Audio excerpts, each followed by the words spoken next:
En vivo. Hola, hola amigos, ¿cómo están? Aquí la tía Sandra, de nuevo de la Bibliocrack. Y lo prometido es deuda. ¿Con quién estamos? Hola a todos, a todas, mi nombre es María Belén Hernández, yo soy psicóloga del ciclo menor acá del colegio, así que les tenemos un tema muy entretenido el día de hoy. Oye, un gran tema. ¿Y ustedes creen que la tía Ingrid Garrido no está? Sí, sí No, está. sí estoy. La Hola. tía Ingrid nos está grabando, sí. Así que cualquier pregunta, hagan preguntas. La tía Ingrid las va a ir respondiendo. Sí, Porque somos mira. un gran equipo acá. Dice que se está avisando a los seguidores que estamos transmitiendo. Pero súper. Se está súper incorporando genial. la gente. Genial acá, ¿no es cierto? Acá estamos con tecito, cafecito, con agüita, con galletitas, con todo. Estamos listas, ¿no es cierto?, para conversar, ¿no es cierto? Así es. Aparte que este es un temazo. Sí. Sí. Este tema surge a partir de las inquietudes de los apoderados, ¿ya? Y de las educadoras también, sobre todo del ciclo menor. Ahora, yo les voy a contar algo. Resulta que esto no solamente trasciende a nuestros apoderados, ¿ya? Trasciende a otros apoderados de otros colegios, ¿ya? Y les sirve mucho. Por eso hacemos estos live para ayudar a nuestros apoderados de nuestra escuela, pero también eso sirve para todos. Así que todos nos pueden preguntar. Exactamente. Y nos vamos con la crianza respetuosa. Crianza respetuosa. Exactamente. Bueno, es importante partir, ¿cierto?, definiendo un poco qué significa el tema de la crianza respetuosa, qué entendemos con esto. Y la crianza respetuosa es un estilo de educar, ya que está finalmente muy difundido a través de las redes, a través de la literatura, de videos, ¿cierto?, que se basa principalmente en establecer un apego seguro, ¿cierto?, con nuestros hijos, nuestras hijas, pero a la vez establecer también una disciplina positiva con ellos. Ya entendiendo, ¿cierto?, por disciplina positiva que logremos establecer límites en nuestros hijos, que logremos educarlos y que ellos sepan finalmente que que tienen una guía y que tienen un apoyo por parte de un adulto que los está finalmente orientando y alentando en todos los desafíos que es crecer y que es desarrollarse. Entonces eso es importante establecer para comenzar. Es un estilo de educar que no tiene incluso que ver con la conducta del niño, que tiene que ver con el vínculo que uno establece. ¿A qué voy con esto? Ya muchas veces se dice que la crianza respetuosa tiene consecuencias negativas a nivel de conducta de los niños, que son muy mimados, que son muy regalones, cuando es todo lo contrario. Si nosotros establecemos una disciplina positiva, ya una crianza respetuosa, esto va a impactar directamente en el vínculo que nosotros establecemos con nuestros hijos y esto va a transparentarse su conducta. Si nosotros con nuestros hijos resolvemos los conflictos conversando, validando la emoción que sienten, ¿cierto?, ellos el día de mañana van a poder realizarlo por sí solos. Si nosotros en cambio recurrimos, por ejemplo, al castigo físico para regular sus emociones, ellos el día de mañana van a resolverlo a través de los golpes o a través de los empujones con sus pares. Esto se va reflejando totalmente en la conducta y por eso es un tema tan potente, porque es finalmente una cadena que se va estableciendo desde el adulto, el niño y desde sus pares después. Es un tema como muy que aborda muchas áreas en general. Aparte que estamos en el momento especial de una crianza respetuosa, porque después cuando adultos nosotros queremos que tenga una buena autoestima. Exacto, exactamente. Y tenga confianza. Entonces la confianza, ¿quién se las tiene que dar? Primero que nada, en la casa. En la casa tiene que existir esa confianza. Por acá yo estudié, por si acaso. Les digo los apoderados, también pueden hacer lo mismo. Les puedo mandar mis anotaciones. Mucho de esto de la empatía, ¿no es cierto? Estuve viendo las emociones del niño, porque de repente en la casa los papás dicen, ¡ay, que hizo la pataleta! Sí, pero detrás de la pataleta hay una emoción. Exacto. Y yo creo que hay que aprender a, ¿cómo se llama? Reconocerla. Los niños tienen distintas formas de expresar cómo se están sintiendo. Ellos no van a llegar a sentarse con nosotros y decir, no, hoy día estoy enojado porque me salió mala nota. No, eso es imposible porque cerebralmente no hay como un desarrollo, ¿cierto?, neuronal, un desarrollo cerebral que les permita hacer ese ejercicio. Entonces, ¿cómo es la forma de decirnos que no se sienten bien? A través del llanto, a través de la irritabilidad, ¿cierto? Y es algo que nosotros como adultos tenemos que ser capaces de leer.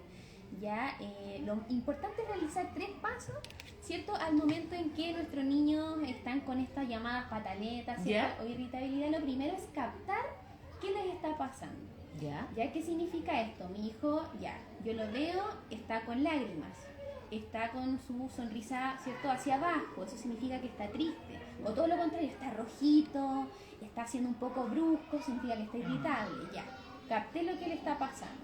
La segunda tiene que ver con identificar que nosotros mentalmente podamos generar una hipótesis. Ah, está enojado porque hoy día tal vez me demoré un poquito más en ir a buscarlo. Ah, claro. O está triste porque extraña a su perrito o a su gatito, ¿ya? O está un poquito nervioso porque mañana tiene un examen muy difícil. Es generar una hipótesis. Y después de haber hecho esos dos pasos, la idea es que la adulta o el adulto genere una respuesta ante esa necesidad.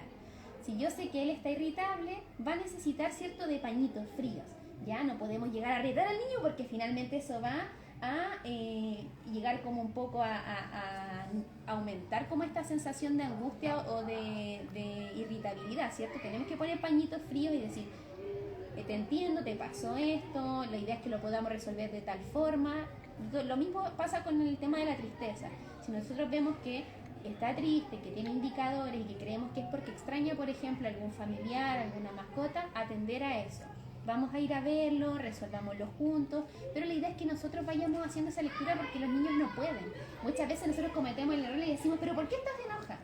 ¿Por qué estás triste? Y ellos no lo saben, no logran identificar, y la idea es que nosotros como adultos les empecemos a entregar estrategias o opciones de lo que les puede estar pasando. Yo creo que de repente los adultos como que pierden el control. Yo creo, ¿no es cierto? Ya, yo entiendo a los adultos, o sea, yo entiendo a todos los papás, todas las mamás, ¿no es cierto? Se entiende. Pero yo creo que esta parte de, por ejemplo, ahora hace poquito salió la película Intensamente. Sí. Todo el mundo, ¡ay, intensamente, que la emoción y todo! Pero se va intensamente y se nos olvidan las emociones. Sí. Entonces yo creo que es un proceso, ¿no es cierto?, que siempre tiene que estar. ¿Ah? Sí. Acá en el, ¿cómo se llama? En el colegio igual siempre se trabajan las emociones, pero si las trabajan en la casa es un complemento para nosotros también y para ustedes sería genial. Sí, totalmente. El tema emocional, como lo mostraban ahí en la película, ¿Sí?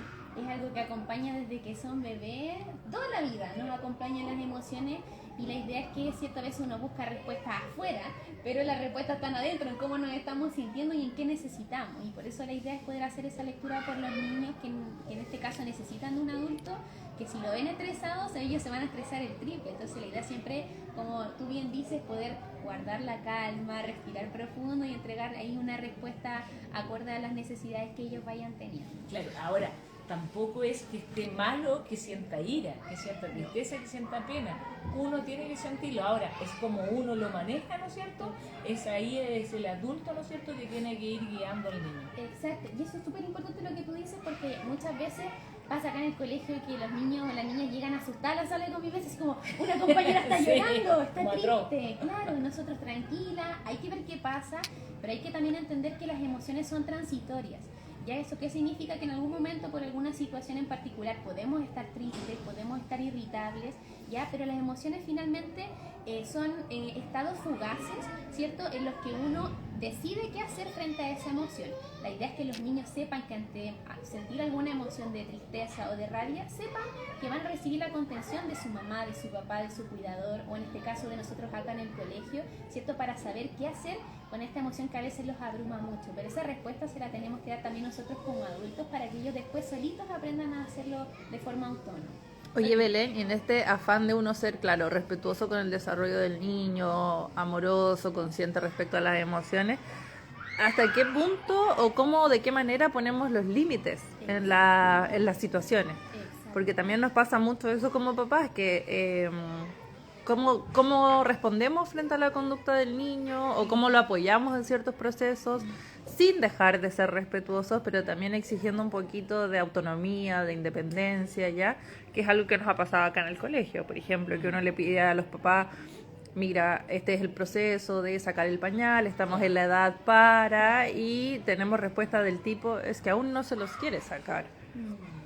Sabiendo que quizás eso está mermando un poco la autonomía del niño acá en el colegio. ¿Cómo podemos hacerlo ahí?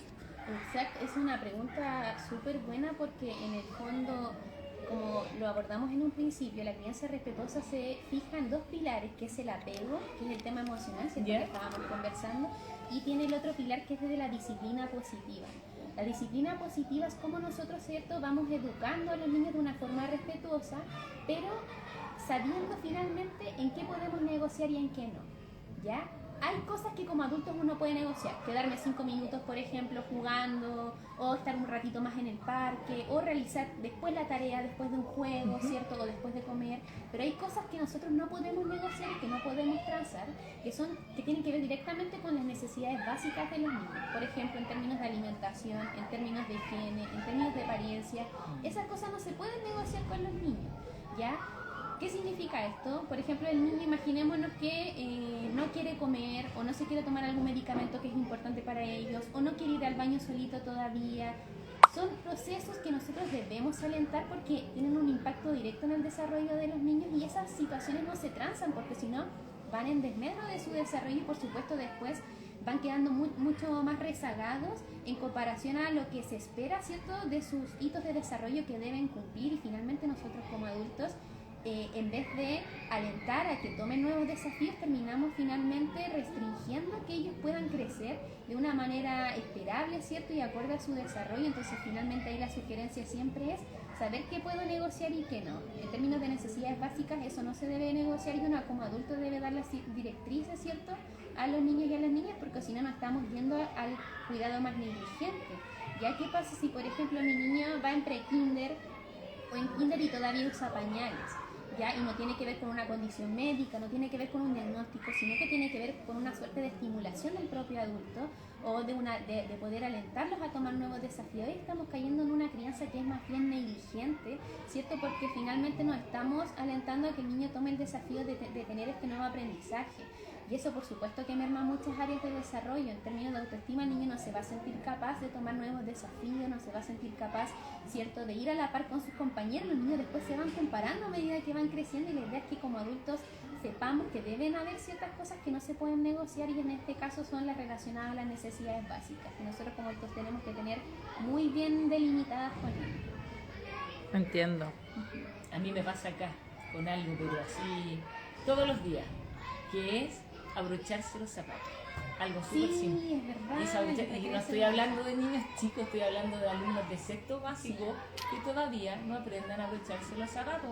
¿Ya? Porque ahora tuve una alumna, que no la voy a nombrar quién es, y me dice, tía, ¿qué te pasa? No, es que mi mamá me abrocha súper apretados los zapatos.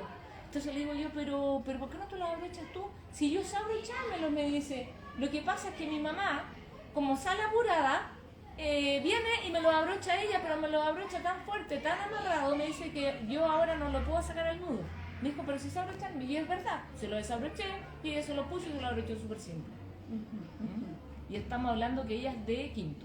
No, toda la razón. De hecho, hay papás que, o sea, no creo que lo hagan a propósito, pero con el afán de simplificarse un poco la vida, también les ponen zapatos con velcro a los niños, hasta muy grandes.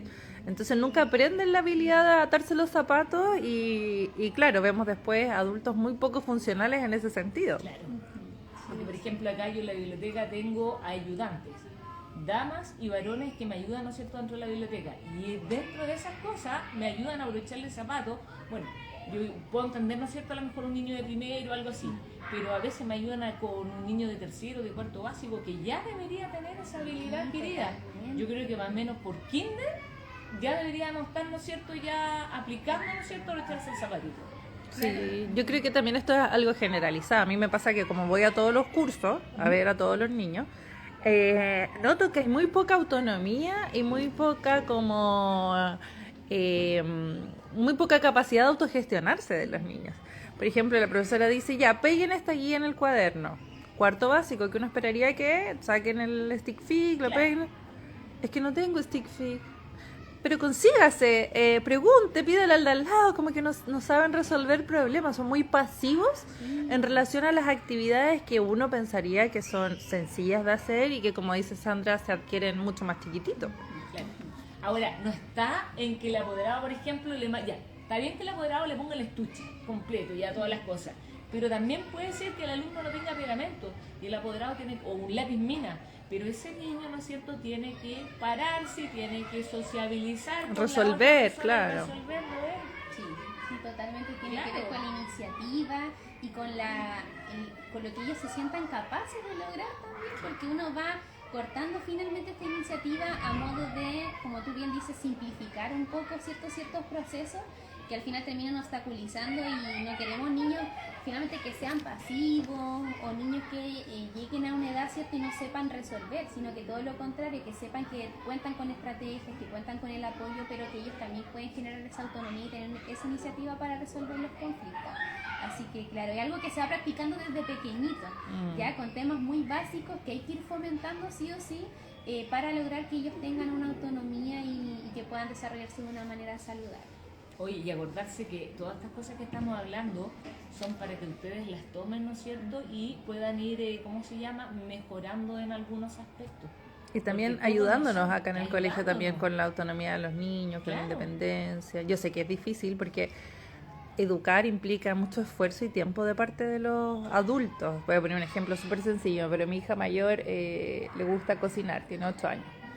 Entonces, yo sé que cuando ella va a cocinar va a dejar mucha suciedad, va a dejar platos por aquí, por allá, cosas en el suelo, pero también pienso, bueno, la tengo que dejar porque si no nunca va a aprender. Entonces la dejo que vaya, que lo haga, le queda el postre bien rico, qué sé yo. Yo después tengo que estar claramente limpiando, ordenando, qué sé yo.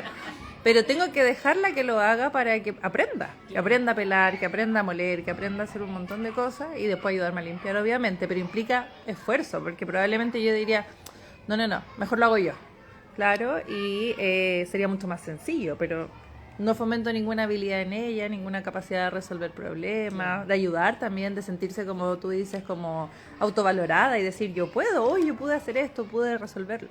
Siempre detrás, Dale. detrás de un niño que dice yo puedo, voy a hacer esto, lo voy a lograr, hay un adulto tras ellos que creyó en algún momento en que efectivamente iba a poder resolver estos desafíos que se van presentando, como el ejemplo que tú dices.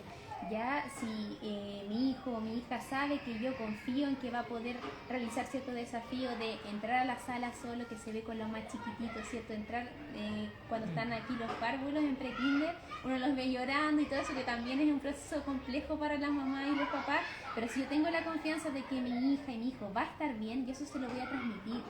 Ya ellos lo sienten, los niños son súper perceptivos, son muy inteligentes, muy intuitivos, ya, y logran saber cuando hay un adulto detrás que tiene confianza en ellos, y esta confianza les queda finalmente y les permite desenvolverse de otra manera, de una manera mucho más segura, ¿cierto? A propósito del vínculo que tienen con este adulto que va creyendo en las herramientas que por supuesto les van brindando a los niños. Súper. ¿Tienes alguna pregunta, Sandra? ¿Alguna otra que queramos ¿Alguna responder? pregunta? No. Acá nos dejaron un comentario. ¿Qué cosa? Qué hermoso la educación emocional desde el vientre. Sí, exacto. Todos dicen que a veces empieza la educación emocional cuando son más grandes, pero la educación emocional empieza con los gestos, con las miradas, con los abrazos, ¿cierto? Con el tono de voz que uno cálido le puede brindar a los niños para calmarse. Empieza desde mucho antes, como bien dice ahí, desde el vientre. Sí, y otra cosa bien importante, mira por acá, me gustó mucho esto del respeto mutuo. Que yo tengo que tratar al niño exactamente como a mí me gustaría que me trataran. Claro. Yo creo que de repente, no sé, hay papás, por distintas partes, ¿no es cierto?, que de repente a veces no los tratan a los niños de la mejor forma, ¿ya? Si no quieres que el niño diga garabatos, tú no tienes que decir garabatos. O sea, es que tú eres un espejo para el alumno, tú eres un espejo para tu hijo. Es como la otra vez que decía yo, si el papá lee y la mamá lee, va a salir un alumno lector. Claro. ¿Ya? Entonces, si yo veo un papá y una mamá, ¿no es cierto?, que tira un papel al suelo, el alumno, ¿no es cierto?, va a tirar el papel al suelo. Entonces no va a entender, ¿no es cierto?, esa parte de ecología, un montón de cosas. Entonces somos un espejo, incluidos los profesores. Sí, Somos, exacto. ¿sí? Todos Somos somos un espejo, exactamente. Y qué importante lo que dice Sandra, porque yo siempre a los papás, a las mamás, a las familias les pongo el caso, ¿cierto? De que qué pasa si nosotros tenemos un compañero o una compañera de trabajo que llega irritable, de que es una compañera violenta, ¿cierto? Nosotros aguardamos pacientemente poder conversar con esa persona o poder resolver el conflicto de una manera civilizada. Pero ¿qué pasa cuando nuestro hijo tiene una pataleta, está irritable? ¿Por qué nosotros incurrimos al golpe si no lo hacemos con un par de nosotras? ¿Por qué lo hacemos con nuestro hijo, con nuestra hija?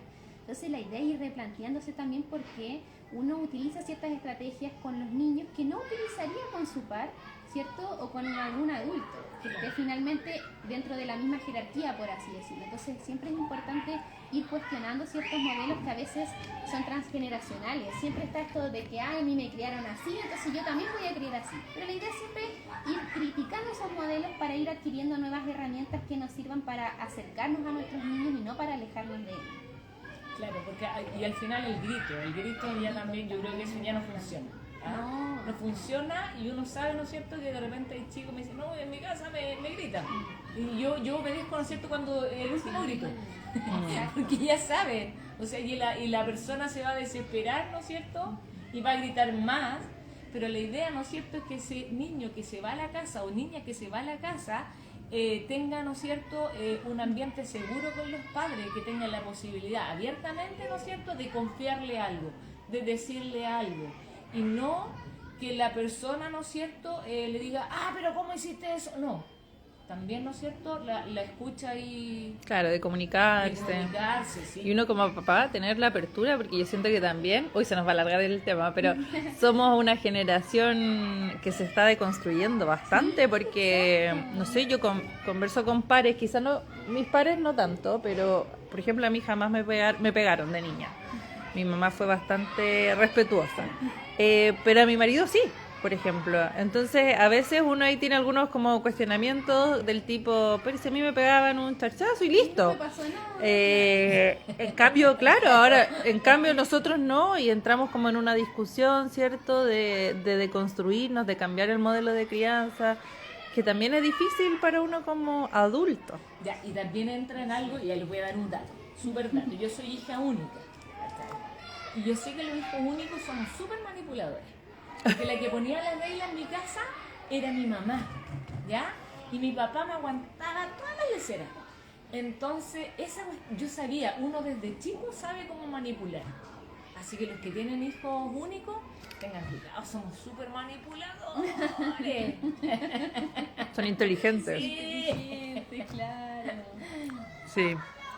Ya, chicas, gracias Oye, yo por creo su que nos- aporte. Oye, yo creo que nos queda conversación para otro lado. Sí. ¿Te parece bien? Sí, todo el rato. Así que vayan dejándonos preguntas en este live que va a quedar grabado. Va a quedar grabado, exactamente. Oye, y ¿cómo se llama? Nos vemos en otra oportunidad y nos despedimos. ¡Chao, chao! ¡Chao! Finalizar.